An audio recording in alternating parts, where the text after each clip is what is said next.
Chaque chose a son temps. Poursuivre chaque chose, Nathan Nayango, en dehors du temps, au perdre vitesse. En dehors du temps, au tout bordir. C'est pour dire que aux temps, il y a information, et temps d'être informé. Bapi melayo makambunyo sukasi bapi melo information te. Mutu azana information aleki, mutu azana mbongo na makasi. Mutu ana mbongo na poche, ayebika ke mbongo na kosomba, na kosala boy. Mais mutu ana information, ayebi, soki na bungisi mbongo, na olukango, na okotela awa, na osala boy. Lukaka toujours kozala informé yo mutozo landangai pendant ce moment. Je pense que ezali ba émission oyo bosepelaka déjà nango. Tozali kosale la bino depuis beaucoup de temps que nous sommes là. Alors na osenga epai ozali eloko moko kaka salelanga eloko moko tcelanga moi like, tcelanga moi commentaire, kabola pe lien epai mutu mususu toko lisalisanga. Toujours ensemble, on ne change pas l'équipe qui gagne. Toye na banda kona bino, tokoti vraiment sans que to fout à loyer. Mais toi déjà na banda kona bino par la voie de la technicité, la technologie. Ndeko na ngai oyo na bengaka héros dans l'ombre, bomona kayete, mais ye mutu azo sala azo fina misapi. On a kokoti sanga na kati ya bandako na bino et puis na kota kate par porte pour surtout ka mbala moko naza. Alors c'est pour dire que ko zapete, ko changer pété zalawana parce que c'est la tranche d'information. Merci et bien de choses à tous ceux qui sont en train de nous suivre pendant ce moment et nous sommes très contents. Alors qu'est-ce qui est à l'ordre du jour aujourd'hui? Qu'est-ce que nous voudrions partager avec vous?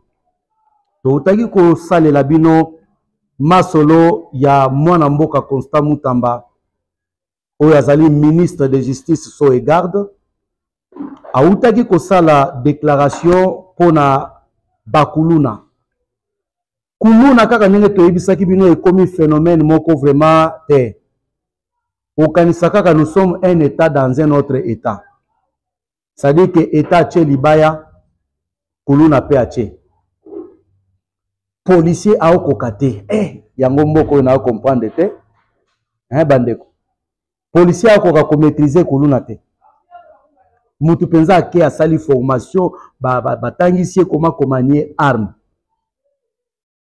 policier a okima mutu a machette yango mboko yo nzamba sunga biso vraiment soki na lobi bongo o akomi ko attaquer ba policier te na bi policier nyonso te.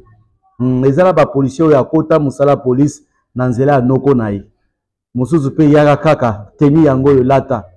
Halati teni matricule teni te me omonika ke a policier. Mwana mboka Constant Mutamba azoya makambo nyonso wana kala mingi te ezosila. Kala mingi te ezosila. Alors c'est pour dire que tolingi to lebela vraiment lisolo o Italie ba kuluna bakoronye lisusu te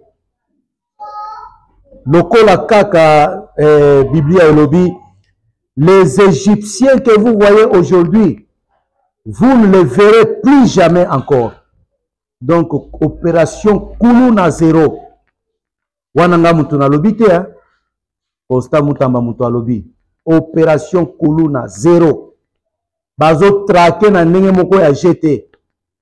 Yo oyo penza na esika ke olukaka musala yo zo luka musala te yo ono bashida na eza kobotola biloko ya bato ona ko fente akotika sac na ozwa téléphone na koteka lobi pe oye lisusu ko sala même opération na ebisio que cette fois-ci luka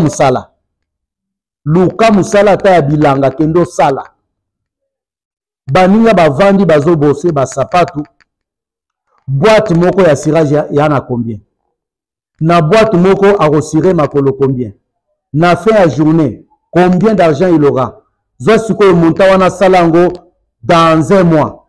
Est-ce que mutu wana akoka kofutela ndako te akofutela ndako yo kaka nde mutu zoluka koyibaka biloko ya bato.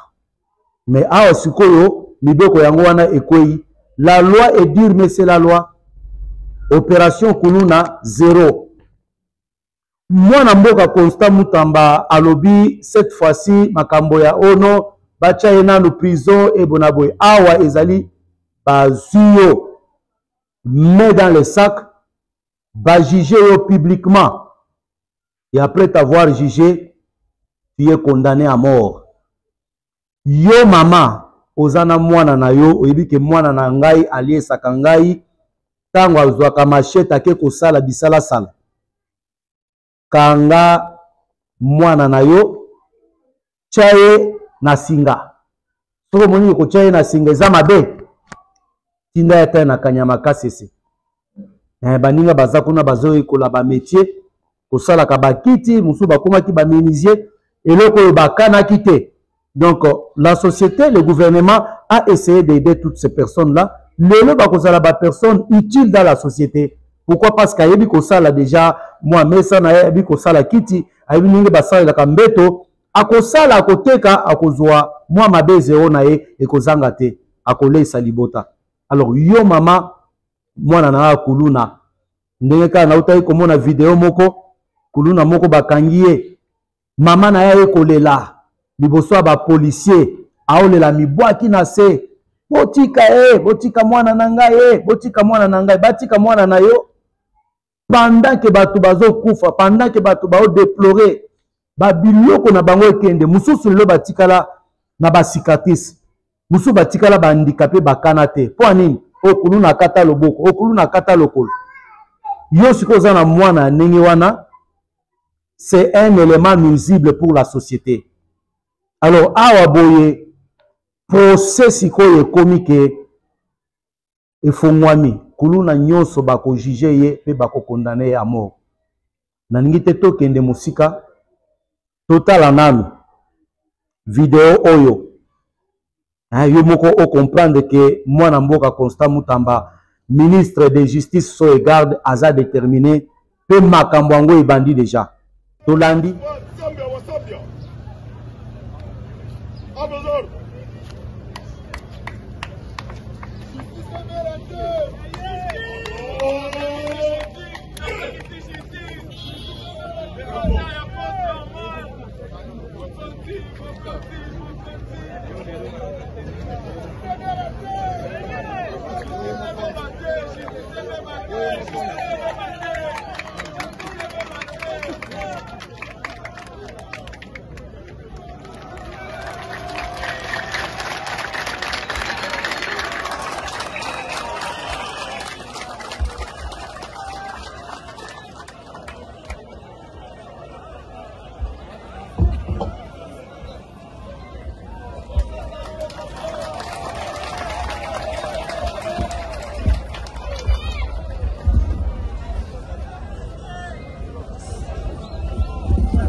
Approbation, sinon de se faire expulser par le président. Si elle résiste à ses ordres, le président ordonne, quelle que soit leur qualité, leur arrestation et leur détention dans une maison d'arrêt ou de détention pendant un temps qui n'excède pas 48 heures. Procès verbal est dressé. Si les troubles ou les tumultes font obstacle au déroulement normal de l'audience, le perturbateur, quel qu'il soit, sont sous le champ déclaré coupable de rébellion et puni de ses chefs. Voilà. Audience de flagrance, Monsieur le Président. Nous avons devant vous, Monsieur le Président, il y a des jeunes gens que vous voyez devant votre auguste tribunal, Monsieur le Président. Ce ne sont pas des spectateurs, mais bel et bien, ce sont des prévenus que nous présentons à ce jour devant votre auguste tribunal. Ces jeunes gens sèment la terreur. La population n'arrive plus à vaquer à leur occupation, Monsieur le Président. Tout à l'heure ici, il pleuvait abondamment, Monsieur le Président. Vous avez constaté avec nous, il y avait des jeunes gens qui couraient, des dames qui venaient vers nous pour dire que nous sommes agressés. Nous sommes agressés par qui, Monsieur le Président? Par les jeunes gens qui sèment la terreur, qu'on appelle communément Koulouna, Monsieur. Ces jeunes gens qui mettent la population en insécurité. Si vous sortez pour aller acheter quelque chose, même pendant la journée, Monsieur le Président, ils ont les machettes en main, des armes blanches. Les jeunes gens n'arrivent plus, entre autres les enfants qui partent à l'école, les mamans, pendant la journée, ils se bagarrent comme si il n'y a pas la loi dans notre pays, Monsieur le Président. Ils n'ont même pas peur, Monsieur le Président, des hommes en uniforme. Pour eux, ce sont des Koulouna, des hommes forts qui sèment la terreur. C'est pourquoi, Monsieur le Président, ces jours, nous sommes là pour une audience de flagrance. Une audience de flagrance, c'est conformément à l'article 2 de l'ordonnance loi numéro 78/001 du 24 février 1978 relatif à la répression des infractions flagrantes. L'article 1er de cette loi stipule toute personne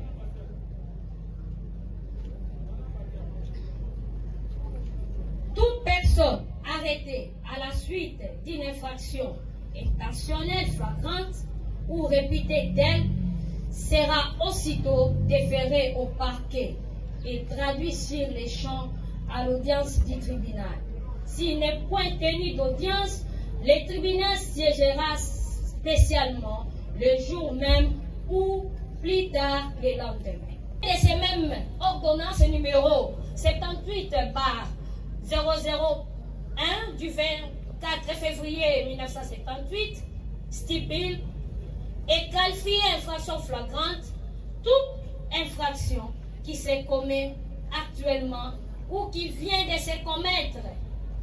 L'infraction est répétée flagrante lorsqu'une personne est poursuivie par la clameur publique ou lorsqu'elle est trouvée porteuse de faits, d'armes, d'instruments ou papiers faisant présumer qu'elle est auteur ou complice, pourvu que ce soit dans un temps voisin de l'infraction. De retour sur ce plateau, vous venez de suivre avec intérêt de quelle manière Mwanamboka Constant Mutamba Aouti Koloba a beti penza lobo koname salobi.